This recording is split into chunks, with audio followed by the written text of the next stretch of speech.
ഇത് മുന്നേയും ഞാനിവിടെ സൂചിപ്പിച്ചിട്ടുള്ള കാര്യമാണ്. ഇവിടെ രണ്ട് വിഷയങ്ങൾ കമ്പൈൻ ചെയ്തിട്ട് പറയുന്നതുകൊണ്ടാണ് ഈ കൺഫ്യൂഷൻ. ഓക്കെ, അതായത് നമ്മൾ സാധാരണ ഇപ്പോൾ കഴിഞ്ഞ ദിവസം വന്ന റിപ്പോർട്ടിലൊക്കെ കാണുന്ന പോലെയുള്ള സംഗതി എന്ന് പറഞ്ഞു കഴിഞ്ഞാൽ അത് പ്രണയം നടിക്കുന്നു, പ്രണയത്തിന്റെ ഒടുവിൽ മതമാറ്റം നിർബന്ധിക്കുന്നു, എന്നിട്ട് അവർ കല്യാണം കഴിക്കുന്നു. അതിന്റെ ഔട്ട്കം എന്താണ് അവർ പ്രതീക്ഷിക്കുന്നത്? ആ കുട്ടിയെ, ആ പ്രണയിച്ച കുട്ടിയെ, പെൺകുട്ടിയെ ഇസ്ലാമിലേക്ക് കൊണ്ടുവരിക എന്നുള്ളതാണ് അതിന്റെ ലക്ഷ്യം.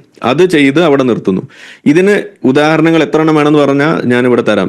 ഇവിടെ വലതുപക്ഷ നിരീക്ഷകൻ എന്ന് പറഞ്ഞപ്പോൾ ഞാൻ വിചാരിച്ചു BJP കാരനാണെന്ന് കേട്ടോ. അപ്പൊ ആ വലത് എന്ന് പറഞ്ഞപ്പോൾ പെട്ടെന്ന് തെറ്റിദ്ധരിച്ചു. നിങ്ങൾ ഇടതുപക്ഷം എന്ന് വിളിക്കണം. ഓക്കെ, എന്തായാലും ഞാൻ നിങ്ങൾക്ക് അയച്ചുതരാം. അപ്പൊ അത് എന്തായാലും അവിടെ അതാണ് ഒന്നാമത്തെ വിഷയം, അതിന്റെ ഒന്നാമത്തെ വശം എന്ന് പറയുന്നത്. രണ്ടാമത്തേതാണ് ഇവിടെ പറയുന്നത്, ഈ പറയുന്ന ജിഹാദ് ഇതെല്ലാം ജിഹാദാണ്. ഈ പറയുന്ന മതം വളർത്താൻ വേണ്ടി ചെയ്യുന്ന എന്ത് കാര്യം ഉണ്ടെങ്കിലും ജിഹാദാണ്.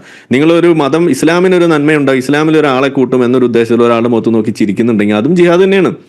പക്ഷെ ഈ ജിഹാദ് ആ ലെവലിൽ നിൽക്കില്ല. ഇതിന്റെ കൂടിയ ലെവലുണ്ട്. ആ ലെവൽ ഏതാണ്? അത് യുദ്ധമാണ്.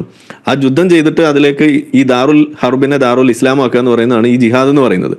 ഇത് നമ്മൾ സംസാരിക്കണ്ടേ എന്നുള്ളത് ഒരു വശം. ഇനി രണ്ടാമത്തതാണ് ഞാൻ ഈ പറയുന്ന പ്രണയത്തിനൊക്കെ ഒടുവിൽ നമ്മുടെ നാട്ടിൽ ഇപ്പൊ ഈ കണ്ട വാർത്തയിലൊന്നും പെടാത്ത മറ്റൊരു സംഗതിയാണ് ഈ പറയുന്നത്. ഇപ്പൊ നമ്മൾ അഖിലയുടെ വിഷയത്തിൽ നമ്മൾ ഇടപെടുമ്പോൾ എനിക്ക് മനസ്സിലായിട്ടുള്ളത് എന്താണ്, അതിൽ ലവ് ജിഹാദ് അല്ല അതിനകത്തുള്ള വിഷയം.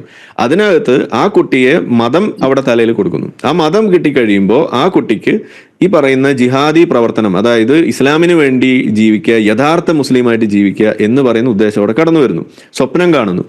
അങ്ങനെ കടന്നു വരുമ്പോൾ അവർ പോകും. അങ്ങനെ പോകുന്നത് അത് മുസ്ലിങ്ങൾ പോകാറുണ്ട്. എൻ്റെ തന്നെ ഫ്രണ്ട് സർക്കിളിലുള്ള ആളുകൾ പോയിട്ടുണ്ട്. അതിനെക്കുറിച്ചുള്ള വാർത്തകൾ നമ്മൾ കൈമാറിയിട്ടുണ്ട്. ഇതാണ് ഇവിടെ സംഭവിക്കുന്നത്. ഇത് നിങ്ങൾക്ക് എന്തെങ്കിലും തർക്കം ഉണ്ടെന്നുണ്ടെങ്കിൽ ഞാൻ കോൺഗ്രസ്സുകാർക്ക് ക്ലാസ് എടുത്ത് തരാം, എന്താണ് ഈ ജിഹാദ് എന്നുള്ളത്. അങ്ങനെയെങ്കിലും നിങ്ങളൊന്ന് പഠിക്കുന്നേ ഞാൻ പറയുള്ളൂ. ഇപ്പൊ കഴിഞ്ഞ ദിവസം VD സതീശനൊക്കെ ഇരുന്നിട്ട് ഇസ്ലാമിനെ വെളുപ്പിക്കുന്നുണ്ടായിരുന്നു.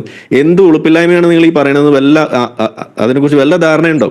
ഇസ്ലാം പച്ചയായിട്ട് മാനവിക വിരുദ്ധയാണ്, ഇസ്ലാം പച്ചയായിട്ട് ഫാഷിസമാണ് എന്നുള്ളത് കൃത്യമായിട്ട് ഖുറാനിലെ ആയത്ത് വെച്ച് ഞാൻ പഠിപ്പിച്ചു തരാം VD സതീശന്. നിങ്ങൾ എന്ത് അടിസ്ഥാനത്തിലാണ് ഈ ഇസ്ലാമിനെ പോയി വെളുപ്പിക്കുന്നത്? പോട്ടെ, നിങ്ങൾ വെളുപ്പിച്ചു. ഇതേപോലെ ഹിന്ദു മതത്തിലെ നന്മ എടുത്തിട്ട് ലോക സമസ്ത സുഖിനോ ഭവന്തു എന്ന് പറഞ്ഞുകൊണ്ട് ഹിന്ദു മതത്തെ വെളുപ്പിച്ചാൽ എന്തായിരിക്കും ഇവിടെ അവസ്ഥ? നിങ്ങളൊന്ന് പറയൂ.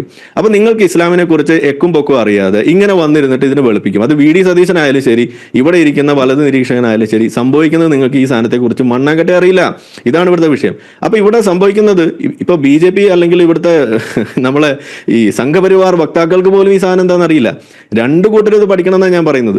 എന്നാലേ നിങ്ങൾക്ക് ഇതിനകത്ത് സംഗതിയിൽ ഒരു ക്ലാരിറ്റി വരുള്ളൂ. ഇവിടെ പ്രശ്നം ഇത് രണ്ടും കൂടി നിങ്ങൾ കൂട്ടിക്കുഴയ്ക്കുന്നു. പ്രണയം നടിച്ചുകൊണ്ട് മതം വളർത്താൻ വേണ്ടി ആളുകളെ പ്രണയം നടിച്ച് കല്യാണം കഴിക്കുകയും അവരെ മതം മാറ്റുക എന്ന് പറയുന്നത് ഒരു ജിഹാദ്.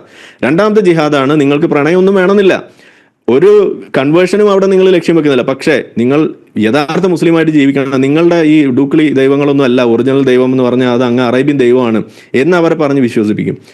അത് വിശ്വസിപ്പിച്ചുകൊണ്ട് അവരെ ശിവനേക്കാൾ കൃഷ്ണനേക്കാളൊക്കെ നല്ലത് അല്ലെങ്കിൽ പവർഫുൾ ആയിട്ടുള്ള ആള് അത് അള്ളാഹു ആണെന്ന് പറഞ്ഞ് അവരെ വിശ്വസിപ്പിച്ചിട്ട് അതിലേക്ക് അവരെ ആകർഷിപ്പിച്ചിട്ട് അങ്ങനെ വന്നു കഴിയുമ്പോൾ അതിന്റെ ബാക്കി പിന്നെ ആ ട്രെയിനിൽ അങ്ങ് കയറി കഴിഞ്ഞാൽ പിന്നെ കേരള സ്റ്റോറി മുന്നോട്ട് വെക്കുന്നത്.